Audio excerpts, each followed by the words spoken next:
Hello అండి, welcome back to Venus kitchen. ఈ సీజన్లో ఎక్కువగా దొరికే ఎన్నో ఆరోగ్య ప్రయోజనాలు కలిగిన మామిడల్లంతో రోటి పచ్చడిని ఎలా ప్రిపేర్ చేసుకోవచ్చో ఈరోజు వీడియోలో చూద్దామండి. ఎంతో రుచిగా ఉండే ఈ రోటి పచ్చడిని చేయడం కోసం నేను 1/2 కేజీ వరకు మామిడల్లాన్ని తీసుకున్నానండి.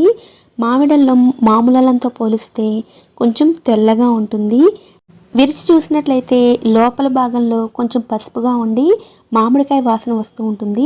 అందువల్లనే దీనిని మామిడల్లం అని అంటూ ఉంటారు. ఈ మామిడల్లం భూమి లోపల పెరుగుతుంది కాబట్టి మట్టి ఎక్కువగా ఉంటుందండి. ఈ ముక్కలను 4-5 సార్లైనా నీళ్ళతో శుభ్రం చేసుకుని స్పూన్ తోటి పైన పొట్టును తీసేసుకుని శుభ్రంగా తడి లేకుండా తుడుచుకుని ఉంచుకోవాలి. తడి లేకుండా ఆరిపోయిన తర్వాత మాత్రమే ఇలా వీడియోలో చూపిస్తున్నట్లుగా ముక్కలుగా కట్ చేసుకోవాలి. ఇలా కట్ చేసుకున్న ముక్కలను రెడీగా పక్కన పెట్టుకోవాలి. ఇప్పుడు పచ్చడిని ఎలా ప్రిపేర్ చేసుకోవాలో చూద్దామండి. అందుకోసం స్టవ్ మీద ప్యాన్ పెట్టుకుని అందులో 2 టేబుల్ స్పూన్ల ఆయిల్ని వేసుకోవాలి. ఆయిల్ వేడైన తర్వాత చిన్న ఇంగువ ముక్క, 3 ఎండుమిరపకాయలను వేసుకోవాలి. అలాగే కొద్దిగా 1/2 టీ స్పూన్ అంతా మెంతులను కూడా వేసుకోండి. ఈ పచ్చడిలో కేవలం ఎండుమిరపకాయలను మాత్రమే కాకుండా పచ్చిమిరపకాయలను కూడా ఉపయోగించినట్లయితే పచ్చడి రుచి బాగుంటుంది. ఇలా వేయించుకున్న తర్వాత వీటన్నిటిని కూడా ఒక ప్లేట్లోకి తీసుకోవాలి. ఇలా ఫ్రై చేసుకున్న వీటిని పక్కన పెట్టుకోండి. ఈ మిగిలిన నూనెలో కట్ చేసుకున్న మామిడల్లం ముక్కలను వేసుకోవాలి. అలాగే పచ్చిమిరపకాయలను కూడా వేసుకోవాలి. మిరపకాయలను మీరు తినే ఘాటు అలాగే మిరపకాయల కారానికి తగినట్లుగా వేసుకోండి. నేనైతే 5 మిరపకాయల వరకు వేసానండి. ఇప్పుడు ఈ ముక్కలను మీడియం ఫ్లేమ్లో 2 లేదా 3 నిమిషాల పాటు ఫ్రై చేసుకోవాలి. ఇందులోనే 1/2 టీ స్పూన్ పసుపు, చిన్న నిమ్మకాయ సైజ్ అంతా చింతపండును కూడా వేసుకోవాలి. ఈ మామిడల్లంతో చాలా రకాల రెసిపీస్ చేసుకోవచ్చండి. అలాగే అన్ని రెసిపీస్ కూడా చాలా రుచిగా వస్తాయి. ఇందులో కొన్ని రెసిపీస్ నేను ఆల్రెడీ పోస్ట్ చేశాను. మామిడల్లం నిలవ పచ్చడి, మామిడల్లం చారు, మామిడల్లం బద్దలు. ఈ వీడియో లింక్స్ అన్నీ కూడా నేను పైన ఐకార్డ్స్లో అలాగే డిస్క్రిప్షన్లో కూడా ఇస్తాను. అవసరమైన వారు చెక్ చేయండి. మామిడల్లాన్ని ఎక్కువసేపు ఫ్రై చేయాల్సిన అవసరం లేదండి. పచ్చివాసన పోతే సరిపోతుంది. ఇలా కొద్దిసేపు ఫ్రై చేసుకున్న తర్వాత స్టవ్ ఆఫ్ చేసుకుని వీటిని చల్లారనివ్వాలి.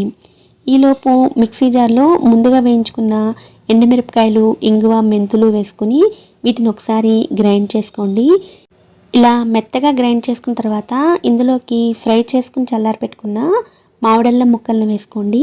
మీకు నచ్చితే ఇందులోనే 4 లేదా 5 వెల్లుల్లి రెబ్బలను కూడా వేసుకోవచ్చు.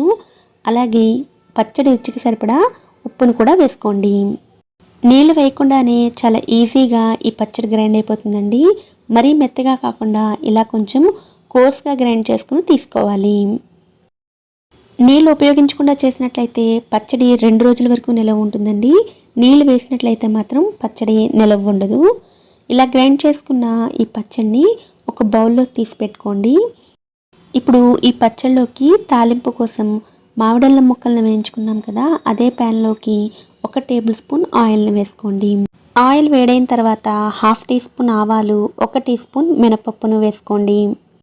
పొడి ఇంగువను ఉపయోగించే వారైతే ఈ స్టేజ్లో ఇంగువను కూడా వేసుకోండి. ఇవి వేగిన తర్వాత స్టవ్ ఆఫ్ చేసుకుని ఒక రెమ్మ కరివేపాకు, 1 ఎండుమిర్చిని కూడా వేసుకోండి. ప్యాన్ వేడికి ఇవి వేగిపోతాయి. ఇవి కూడా వేగిన తర్వాత ఈ పోపు మొత్తాన్ని కూడా పచ్చళ్ళలోకి వేసుకుని కలుపుకోవాలి.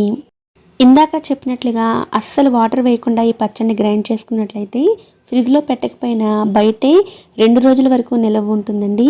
వాటర్ వేసినట్లయితే 1 రోజు మాత్రమే నిలవ ఉంటుంది. పచ్చడి రుచి అయితే చాలా చాలా బాగుంటుందండి. ఈ పచ్చడిని మీరు రైస్తో మాత్రమే కాకుండా దోశల్లో కూడా కాంబినేషన్ కింద తీసుకోవచ్చు. ఈ సింపుల్ మామిడల్లం రోటి పచ్చడిని మీరు కూడా తప్పకుండా ట్రై చేయండి. ఈ వీడియో కనుక మీకు నచ్చినట్లయితే వీడియోని లైక్ చేసి ఛానల్ని కూడా సబ్స్క్రైబ్ చేసుకోండి.